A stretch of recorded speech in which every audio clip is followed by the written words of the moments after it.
So I just wanted to show my setup real quick. This is temporary line. I just wanted to run this just to verify everything's going to function the way I wanted it to. So this is the original fade line, but I'm not using it. It's 3/8 back here. It's 5/16 up front. But, so 3/8 adapter, this is EFI adapter to 6AN line. This stuff's really expensive. I went all out, and the reason I went all out with this line is because if you could see how sharp this bend is. That'll never, on a regular PTF line, that's a struggle. For this line, that's nothing. So basically, it's extrude honed PTFE on the inside with a liner, and it gives it a more flexible characteristic, easier to use, easier to work with. Obviously, the external rubber liner on the outside is to protect it. There's some sort of crazy name. This stuff's uber expensive, over $10 a foot. This fitting, like I said, I'm going to run a regular 90 here. Not what I mean by that. I mean a forged 90 where I get a sharper band. I'm going to run it into a straight fitting. It's just the way the line's sat, easier to hide it under everything here. And once that other 90's here, when I get that fitting here, it will easily fit right there, and I'll put the regular cover back on, and nobody be any the wiser. Excuse my voice, guys. Had a really rough couple days. I'm just absolutely exhausted, but I figured I'd get this little video out here. Basically because I'm running that surge tank. Now back there, now we don't have a lot of fuel pressure. We don't need that to fill a surge tank. The whole point of the surge tank is the ability to have the extra when you need it. But something you gotta understand about fuel systems. Yeah, I upgraded the line to 6AN front to back, so that's gonna give me more volume. But fuel pressure, the higher the fuel pressure doesn't always mean more flow. So if you have 40 PSI, at 80 PSI, you're not gonna flow double the fuel flow, all right? You'll actually flow, it's more efficient to flow at a lower pressure with a higher volume pump. So by having a surge tank, you accomplish this. So yeah, I have a 370 liter per hour or 340 Dietz Works or whatever it is now back there. But because I'm not fighting all that pressure to get the fuel up here, I can get more fuel up here. And also the return back there, I have a line in there. It's like the line that they use to feed up from the pump, but it goes back down in. It's got the little duckbill, so that this way you don't get the little bit of reversion flow. So the return dumps right back into the bucket in the back. So any excess is just getting recirculated. So the nice advantage to this is I also have the Venturi in the back. So any sort of like ethanol that's pumped into the tank is going to mix a lot quicker. So same thing like if you run an octane booster stuff, because now we have a return style system and the only deadhead portion of it's from here to here. We don't have a large deadhead. Now, I haven't seen yet if I have to deal with add a fuel pulse damper. I may or may not, just simply because the line's so short to the pump. But keep in mind, the XDI pump has a fuel pulse damper in this section here. So that's one of the reasons that the XDI pump's also really good at controlling a high amount of flow. So that's part of the secret to getting more fuel out of these pumps. And another thing that some of you may know, that on the Honda fuel system up at high RPM above 6,500, when you demand high enough fuel, the pump just crashes hard when you're trying to demand a certain amount of pressure. And that's got a lot to do with the fuel pulse damping and also the fuel line that runs to the rail. You go too big there, and you're dealing with the same occurrence when you don't have a proper fuel dampening from the pumping action of the high pressure pump, which is why a lot of people don't understand. Like, you can't just go drilling a giant hole on the other side of that line. There's a reason that my lines are made the way they're made. That has a lot to do with it. You can't just go drill one big ass hole and be done with it. That's not how it works. Anyway, let me go into the car and show you guys some more. Hopefully this battery doesn't die on this phone in the meantime for me making the video. Get under here to the gas tank. And there's the tank. So if we look up in here, we can see I have the two lines here. I did not drop the tank to do this.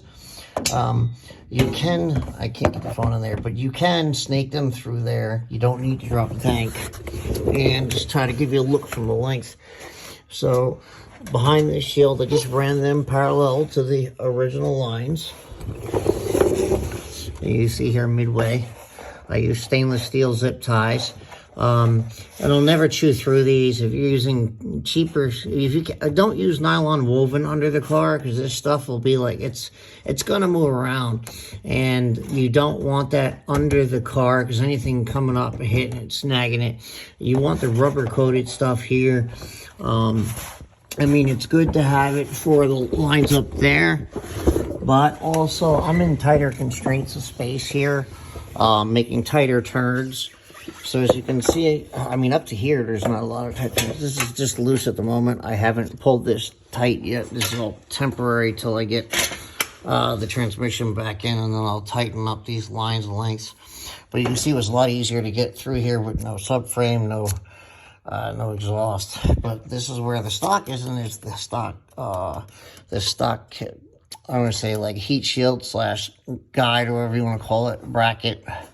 Sorry, I'm just exhausted. Ran it up around the brake booster, but making these bends here are more difficult. So I use the version of the line, the ptfe, where it's an extrude hone process, extruded process. It makes it I want to say like a softer line, but still capable of holding a lot of pressure. And that's where that came in. And up around here, and I'm going to change this to right here, but just to test the setup to make sure I didn't have any leaks back there. I also wanted to make sure that I had extra line at the moment. I mean, I may run this in just to get the Street Kings, man, because I'm fighting to get the Street Kings. Basically, we figured out what happened. My clutch wouldn't let go because both discs were warped when I got them. So if I take it and turn this, you can see this big gap here. And then if I turn the trans, no gap. So what was happening was my clutch wouldn't let go, and it was just constantly riding one spot on here. So, I don't know. I had to get a whole entire clutch. Thankfully, my wife's a wonderful person who helped me out so I could do so. And when I get the stuff back for that and I get a proper clutch, I'll basically resell the damn near brand new twin disc for probably close to half of what I paid for it. But somebody will get the benefit of that. Anyway, I may have to add a fuel, may or may not, depending on how it goes, add a secondary fuel pulse damper. But I probably won't, because like I said, there's one in the Extreme DI pump. And I will likely just tap for reference and run probably at wide open throttle, and about 80 psi wide open, but probably around like 60 at idle. Well, I'm anywhere between 50 and 60 at idle. Right now I've got it set at 60 with no vacuum on it. I haven't decided. We'll see how the system responds, but like I said, it's a motor. So this is the radium. This is got the AEM pump they offer is 370 liter per hour. Right here, that's way more than enough than I need. I am eventually going to go to either Cyvex or Motec. I mean, it's going to happen eventually, just to make life easier, because I'm going to run a bigger turbo than a G25 660. I've already got way more than enough fuel, and I'm going to be testing something. There's a rumor, well, I say rumor, but somebody said that the 2000cc injectors work on Honda. Guys, there's a difference between working and functioning properly. The 1650cc injectors, they said there were drivability issues. The software update, I'm going to tell you right now, all it does on Honda, it doesn't do anything other than offset the fuel somewhere, and that's not how you compensate for injectors. When you get to a certain size, you can only get away with offsetting to a certain point. There's other values and things that have to be in there, like minimum injector pulse width. I've discussed this already. So, but I'm going to take a shot in the dark and test them because, like I said, eventually I will probably, and I'm leaning towards Cyvex just because the support from Cyvex is really good. I mean, really good. And you're not paying for everything you added on. Like, you're not paying to figure out how to add port injection. You're not paying for firmware for this or that, or you know, you're not paying for all that. You get it, and the firmware's there. You know, when it's updated, everybody gets it. And it's not as much as Motec. Anyway, thank you so much for watching, guys. I hope you'll appreciate this. I am going to stick with the red and blue. I don't know, I just like it right at the moment. The red caps, I'm testing, you know, how all this looks. Maybe when I offer the line kits, I'll offer that with it. This worked beautifully so far. The only reason I got the clutch and the trans out is because, unfortunately, I got a twin disc with 2 warped discs. And I've been a tech a long time, man. I know how to install this stuff, you know. Shit happens, and just gonna, dude, I'm gonna do whatever I'm gonna try to do whatever it takes to make it to Street Kings, guys, Florida. So, at this rate, I may be sleeping in my car because I didn't, you know, get a hotel room. Anyway, thanks again. Any questions, hit me up. And guys, I appreciate the followers and all that stuff, but do me a favor. Man, after like 20 messages, well, seriously, there's got to be like some sort of consultation fee. I can't build your car for you for free.